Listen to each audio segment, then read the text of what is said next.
Welcome back. It's time now for Media Watch, and for that I'm joined by James Creedon. Good evening, James. Evening, Annette. Now, Libération is led with a very provocative front page yesterday, targeting Bernard Arnault, the LVMH boss, for seeking Belgian nationality, and they've done it again today. Right. Why? They don't like him, that's why. No, it's good marketing, it's a left-wing newspaper, etc., etc. So in any case, let's take a look at the front page yesterday. Casse-toi, riche con, get lost, you rich fool. In other words, if you're going to seek Belgian nationality, off you go, off with you. That is a paraphrase of a famous Sarkozy response to a heckler, where he told him to casse-toi, pauvre con, get lost, you poor fool, you poor idiot.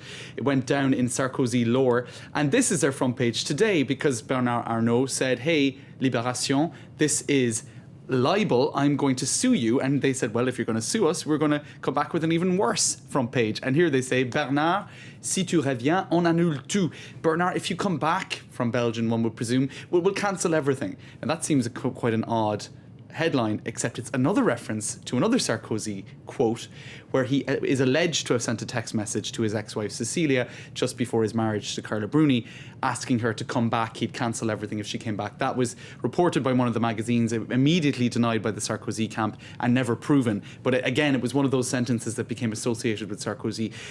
The long and short of it is they're being very bold, very naughty, and they're drawing a lot of attention onto themselves on their front pages, which ain't bad for business, right? Certainly isn't. At the end of the day, it is all about money. And Le Monde's cartoonist Plantu, who's very well known inside the country, he's even got into the act and suggesting that Libération has been slightly a little bit over the top. That's right. Now, he's writing, this cartoon here on the front page of Le Monde today was imagining the brainstorming session at Libération, imagining today's front page, and actually they weren't far off because they came up with a very provocative front page again today. But here they're imagining it would have said "caca la droite," or the right is a bit poo. In other words, they're just a bit anti-right.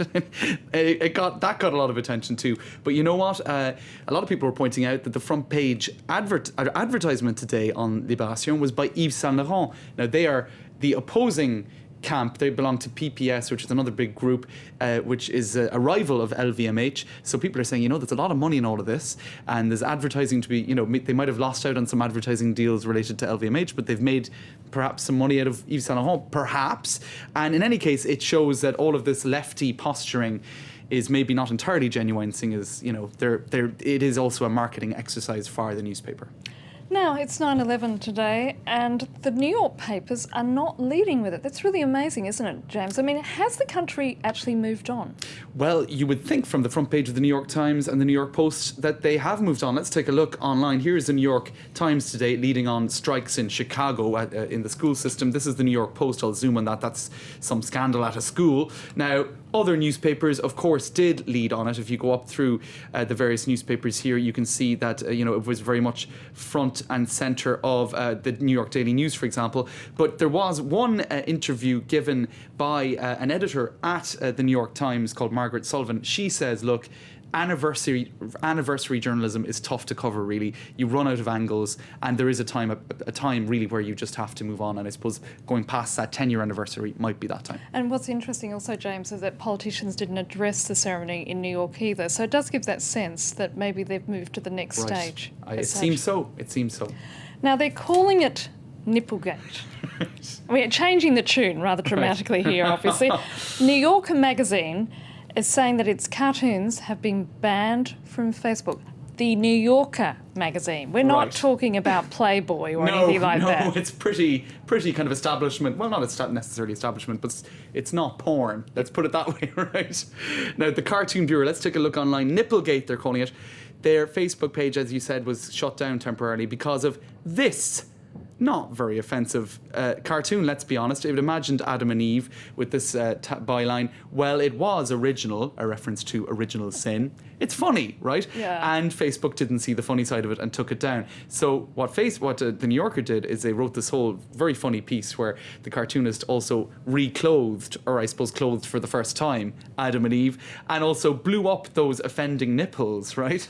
And apparently male nipples are okay, but not female nipples. So here you have Eve, and here you have Adam, and this is not okay. this is okay. So there you go. It's quite funny, and it's a way of pointing out perhaps not always coherent censorship rules over at Facebook. James, I'm afraid that's all we have time for. As always, a pleasure. Thanks, Thank you Annette. for that. And that's it for now. I'll be back after this short break. Do stay with us here on France 24.